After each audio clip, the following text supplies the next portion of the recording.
Dipanggil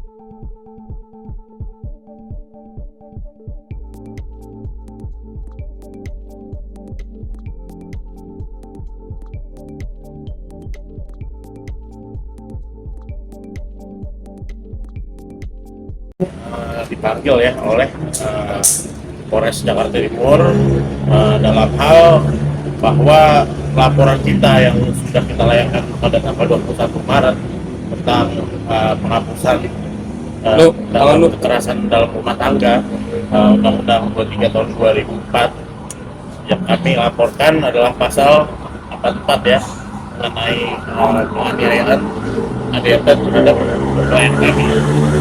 ADRT sudah dinaikkan dalam penyidikan ya, dan kami tadi setelah diperiksa kurang lebih selama 2 jam mengenai apa-apa yang terjadi, dan sekarang sudah naik ke tahap penyidikan, berarti sudah ada unsur pidananya, sudah ditemukan unsur pidana dalam laporan klien kami, dan kami tadi telah diperiksa oleh tim penyidik Polres Jakarta Timur seperti itu.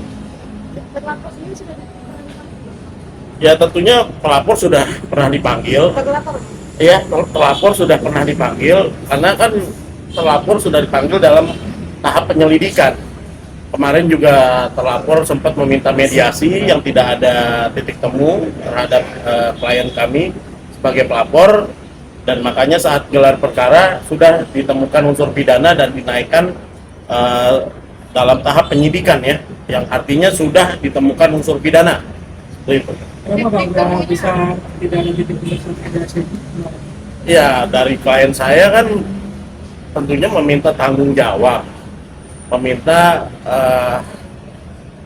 bagaimana penyelesaian dalam kasus ini. Dalam hal ini kan klien kami mempunyai 2 anak juga ya, selain juga dianiaya oleh pelapor dari saudara Bapak Yogi. Tentunya beliau dalam mediasi tidak bisa meyakinkan klien kami mengenai, dia kan meminta kita mencabut perkara, mencabut laporan, tapi tanggung jawabnya apa? Kalau tidak ada tanggung jawab yang bisa meluluhkan klien kami, ya untuk apa berdamai?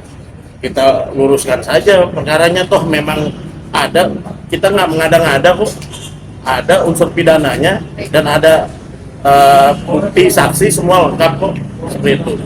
Dan kami juga besok akan sidang pertama ya mengenai gugatan perceraian, di mana laporan kami juga nantinya akan masuk ke dalam gugatan untuk kami menggugat cerai saudara terlapor ini yang tentunya sebagai tergugat, seperti itu. Jadi memang ada kok peristiwanya, nggak kita ada-adakan, nggak mengkriminalisasikan, seperti itu. Oke Bang, hari ini bisa ulang ya terkait Ya. naik sedikit, apakah ada bukti bagian yang Mengenai itu paling baju saat kejadian tadi disita ya oleh tim penyidik Polres Jakarta Timur. Tentunya juga dari buku nikah juga tadi dilampirkan, KK dan flash disk juga. Pokoknya saat kejadian itu mengenai KDRT sudah disita oleh tim penyidik Polres Jakarta Timur. Ratu Meta mungkin karena tuh mungkin sedikit gimana akhirnya kasusnya naik ke penyidikan mungkin seperti apa? Kalau saya pribadi jujur, saya pengen buru-buru, pengen cepat selesai urusannya. Kasihan anak-anak juga ya kan.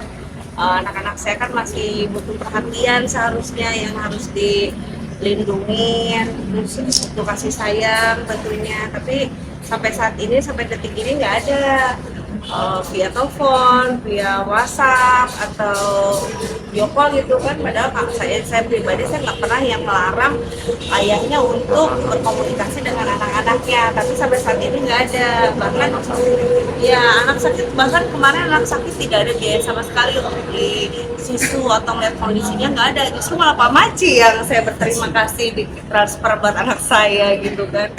Jadi ya jujur sih kalau untuk pekerjaan sekarang ya saya syukurin ada aja untuk anak, cuma ya memang berat ya. Anak-anak saya kan masih butuh perhatian banget gitu, apalagi untuk biaya-biaya yang setiap minggunya saya harus keluarkan gitu kan, itu berasa loh anak-anak masih pada kecil-kecil ya. Saya pengennya ya dari tanggung jawabnya ya pada ayahnya, tapi sampai saya sekarang ini nggak ada. Kak, ini kan kasarnya anak dari bapak gitu, kok berani dan mau melaporkan dengan perkara kasus ini? Ini perkara, jadi ini perkara itu mas gak cuma satu kali ini gitu, terus itu banyak banget dijadiin, ya banyak banget dibohongin, sering kali dibohongin sama suami, dan akhirnya ya udahlah saya terima.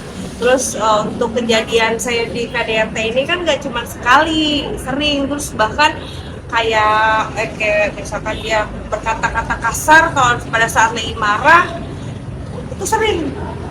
Jadi saya tuh masih, saya pikir oh ya udah deh nggak apa-apa deh saya terima karena mungkin anak, saya mikir ada 2 anak, tapi lambat laun kesabaran saya udah habis nih mas gitu kan, apalagi sampai saya berdarah-darah. Terus nggak tahu sih kemarin pada saat terakhir saya kejadian itu bener-bener saya udah mau mati bener-bener, terus saya dicekiknya sampai nggak ada hilang nafas gitu. Saya udah nggak tahu lagi pas kemarin. Udah nggak inget apa-apa, pas diingetin itu pun diingetin sama mbak, ibu di ini, ibu di itu, ibu di ini.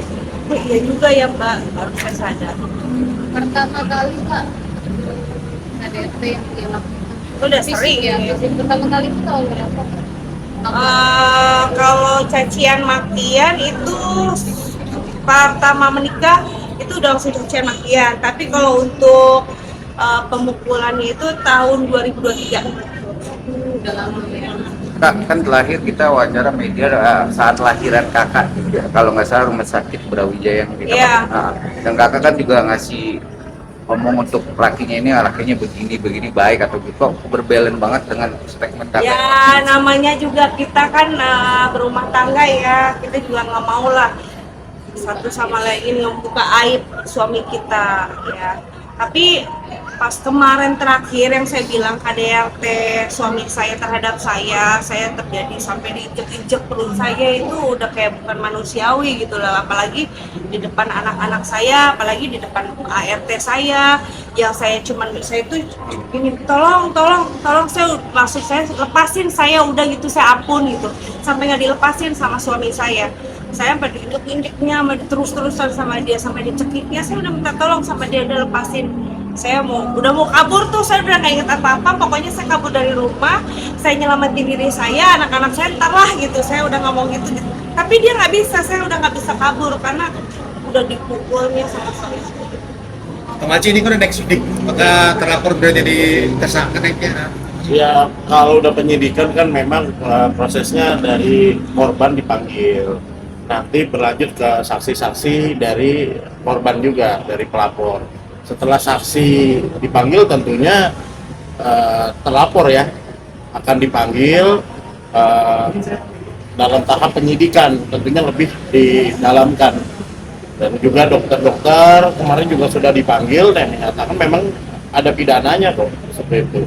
Dan kalau misalnya masih acuh terhadap anak kedua malaikat ini ya, dari anak-anak dari pelapor dan terlapor masih diajukan, kita memikirkan dan mencadangkan hak hukum juga untuk melaporkan mengenai penelantaran anak ya. Dan nantinya juga apa yang terjadi di proses kepolisian ini kita akan sampaikan ke majelis hakim untuk segera nanti terkait hal cerai ya, mengenai nafkah, mengenai anak, nafkah istri ya. Semoga nantinya dari laporan kepolisian, dari adanya juga kita laporkan ke perlindungan anak dan wanita PPA, itu akan menjadi acuan untuk ditemukan dan memperkuat pidana maupun putusan perceraian seperti itu. Jadi perkara khusus sendiri sudah perkara Kalau ya sehabis korban tentunya terlapor akan dipanggil. Setelah itu akan digelarkan.